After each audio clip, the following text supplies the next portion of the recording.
மக்களே, cook with Comali season 7ல இன்னைக்கு எபிசோட்ல குறிப்பா பிக் பாஸ் சேர்ந்த கூட்டணி ஒரு மாபெரும் வெற்றி அடைஞ்சிருக்குது. அப்படி என்ன நடந்திருக்குது? கானா வினோத் மற்றும் சௌந்தர்யா ரெண்டு பேரும் கூட்டணியா சேர்ந்து ஒரு சமையல் செஞ்சு இன்னைக்கு எபிசோட்ல ஒரு மாபெரும் வெற்றி செஃப் ஆஃப் த வீக் அப்படின்றத ஒன்று வாங்கியிருக்கிறாங்க. அதை பத்தியும் பார்க்க போறோம். அதை தாண்டி இன்னைக்கு எபிசோட்ல என்னென்னலாம் நடந்துச்சு அப்படின்ற ஒரு டிஸ்கஷன் தான் இந்த வீடியோ. சேனலுக்கு புதுசாக இருந்தீங்கன்னா சப்ஸ்கிரைப் பண்ணிருங்க. வீடியோக்கு மறக்காம ஒரு லைக்கும் ஐப்பும் கண்டிப்பாக கொடுத்துருங்க மக்களே. இப்போ கண்டென்ட்டுக்குள்ளே போகலாம். இன்னைக்கு எபிசோட் ஆரம்பித்த உடனே பார்த்தீங்கன்னா ஒரு பக்கம் ஜோயாவோட ஆரம்ப டைலாக்கே வந்து பார்த்தீங்கன்னா எப்பவுமே ஒரு குக்கு ஒரு கோமாளி இருப்பாங்க.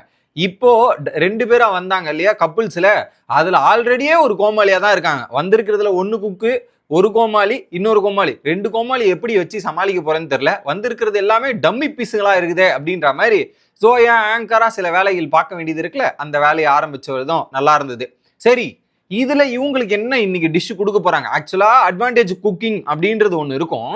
அட்வான்டேஜ் குக்கிங்கே இந்த வாட்டி கொடுக்கல. அட்வான்டேஜ் குக்கிங்கே இல்லை. ஆக்சுவலா அப்படி இருந்திருந்தா அது சாட்டர்டே எபிசோட்லேயே நடந்திருக்கணும். அதுவும் இல்லை. சரி, இது மெயின் குக்கிங் தான் இருக்க போகுதுன்னு பார்த்தா மெயின் குக்கிங் கொடுக்குறாங்க. என்னன்னா இது மொதல் வீக்குன்றதால அவங்க விருப்பப்பட்டதை சமைக்கலாம் அந்த கேட்டகரியில சொல்லிட்டாங்க. ஸோ நீங்க உங்களுடைய லவ்வை எக்ஸ்பிரஸ் பண்ற விதமா உங்களை ஸ்டோரி அந்த ஒரு டிஷ்ஷு ஒரு ஸ்டோரி சொல்லணும் அப்படின்றது தான் டாஸ்காக கொடுத்துருந்தாங்க. அதுக்கு 1 ஹவருக்கு மேற்பட்ட டைம் கொடுத்துருந்தாங்க. அபோவ் 1 ஹவர் அப்படின்றது தான். ஓகே, இதுல ஹஸ்பண்ட் அண்ட் ஒய்ஃப் இல்லையா, அதுல யாரு நல்லா குக் பண்றாங்களோ அவங்களுக்கு ஒயிட் கலர் ஆப்ரானும், அடுத்து சப்போர்ட் பண்றவங்களுக்கு கிரீன் ஆப்ரான், அண்ட் தென் கோமாளிக்கு ஒரு ஆப்ரான், இது 3 கொடுத்துட்டாங்க. டாஸ்க் ஃபர்ஸ்ட் என்ன டாஸ்க்னா, ஃபர்ஸ்ட் வந்து அந்த கப்புள்ஸில் ஒருத்தர் சமைக்கிறாருன்னா கூட இருக்கிறவங்க வந்து இன்ஸ்ட்ரக்ஷன் பண்ணி அந்த இன்ஸ்ட்ரக்ஷன் எடுத்துகிட்டு வர பொருள் எடுத்து வரதுக்கு 10 நிமிஷம் டைமா, அவங்க முடிஞ்ச உடனே அடுத்து கோமாளி எடுத்துகிட்டு வரதுக்கு 10 நிமிஷம் டைமா. எனக்கு என்ன புரியலன்னா 20 நிமிஷம் டைமிங் இருக்குது.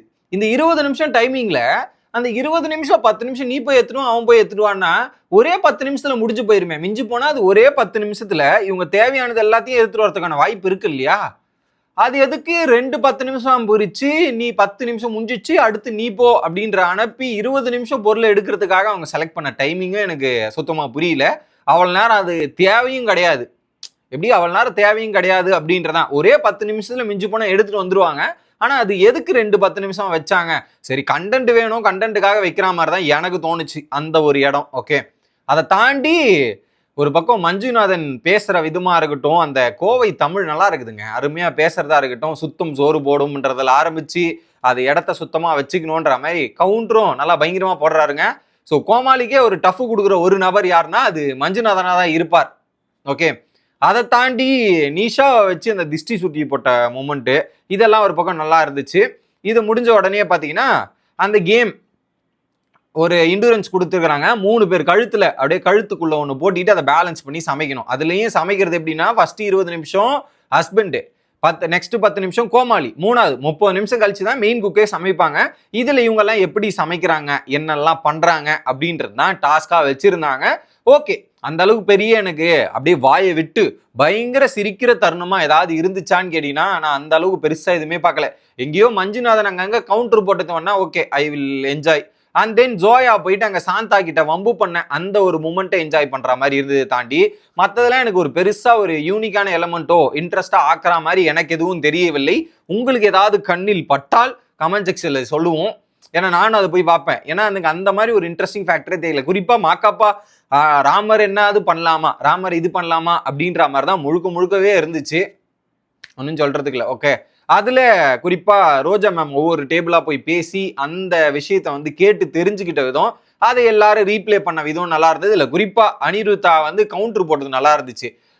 அவசரப்படாத, இல்லை 3வது கல்யாணத்துக்கு போயிடணும் அப்படின்னும் போது ஆமா நீ மட்டும் என்ன, நீயும் செகண்ட் இன்னிங்ஸ் தான் நானும் செகண்ட் இன்னிங்ஸ் தான், இதில் என்ன உனக்குன்ற மாதிரி எங்கள் சம்யுக்தாவுக்கு ரிட்டர்ன் கொடுத்துதான் இருக்கட்டும்ன்ற மாதிரி தட் வாஸ் நைஸ்.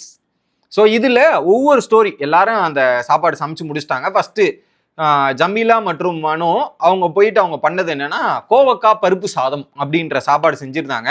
அதில் குறிப்பாக அது ஆந்திரா டிஷ்ஷு போல இருக்கு. ஆந்திரானா காரம் தூக்கலாக இருக்கும் இல்லையா, அந்த காரத்தை அழகாக தூக்கலாக போட்டு அருமையாக செஞ்சிருக்கிறாங்க போல. வந்த உடனே டாப் நாச்சு தாமு கிட்ட இருந்து டாப் நாச் வாங்கி அக்கு ஒரு பக்கம் மனோவை தாமு அக் பண்றது, அப்படியே வந்து இவங்க ரோஜா வந்து இவங்களை கிஸ் பண்றதுன்ற மாதிரி ஒரு பயங்கரமான ஒரு சம்பவமா இருந்தது. அதுக்கு பேக் ஸ்டோரி என்னன்னா ஒரு பாட்டு பாடும்போது இவங்க டிஃபன் பாக்ஸ்ல அந்த சாப்பாடு நல்லா கட்டி கொடுத்து அமுச்சிருவாங்களாம். அது வந்து கெட்டே போகாதான், நல்லாவே இருக்குமா அது நைட்டு வரையும் அப்படின்றதான் அந்த ஸ்டோரியோட பேக், அந்த டிஷ்ஷோட back story. And then Mahendran and Sandra அவங்களோட அந்த பங்களா பிரியாணி, ஸோ அந்த தீஞ்சு போன பிரியாணியே இவங்க பல நாள் சாப்பிட்ருக்காங்க. ஹஸ்பண்ட் ஒரு நாளாவது இதை செய்ய முடியுமான்னு கேட்டிருக்காரு.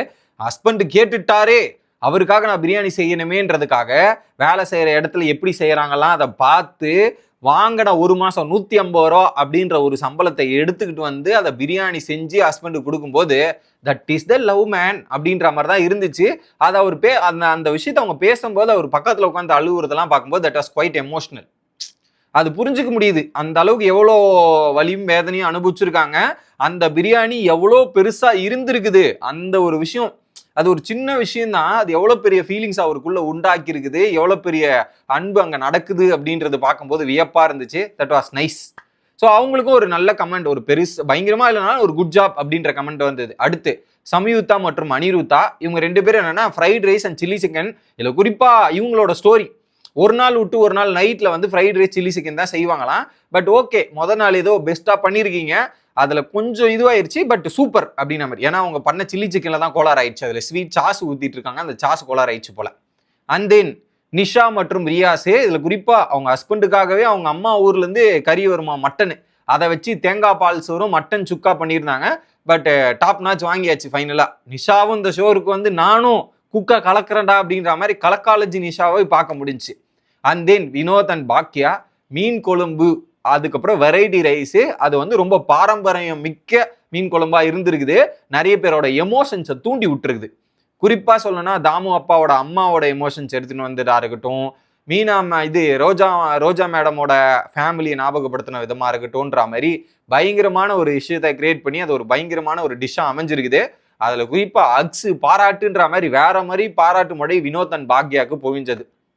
அரவிந்த் அண்ட் சங்கீதா, அதுல வந்து பாத்தீங்கன்னா கில்லி மட்டன் பிரியாணி, அதுல குறிப்பா மட்டன் பிரியாணி கொஞ்சம் அது கரெக்டான பதத்துல எடுத்தாதான் அது சூப்பரா இருக்கும். ஆனா அரவிந்த் பயங்கரமா சமைப்பா போல இருக்குங்க, வேற மாதிரி சமைச்சு ஒரே நாள் சமைச்சு கொடுத்து அந்த பொண்ணு ஓகே பண்ணியிருக்கிறான்னா பையன் பெரிய விஷயம் தான்.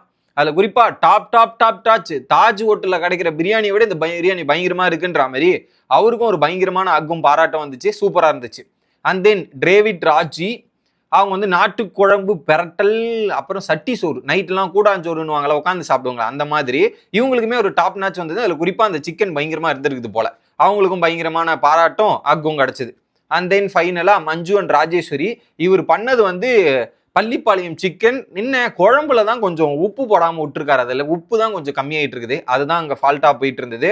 இதில் குறிப்பாக அவங்க ஹஸ்பண்டு ஒய்ஃபுக்காக என்ன வேணாலும் செஞ்சு கொடுப்பாரு அப்படின்றத கேட்கும்போது அது ஒரு வேற மாதிரி ஒரு ஃபீலிங்காக இருந்தது. இதுதான் இன்னைக்கு எபிசோட்ல நடந்த தருணம். இதுல செஃப் ஆஃப் த வீக் அப்படி யாருக்கு போயிருக்குன்னா கானா, வினோத் மற்றும் பாக்கியாக்கு. நான் சொன்னேன்ல, ஸ்டார்டிங்லேயே சொன்னேன், இந்த சீசன்ல ஒரு பயங்கரமான ஒரு சம்பவம் செய்ய போறது யாருன்னா கானா, வினோத்தும் பாக்கியாவும் இருக்கிறதுக்கான வாய்ப்பு இருக்குன்னு நான் சொல்லிக்கிட்டே இருந்தேன்.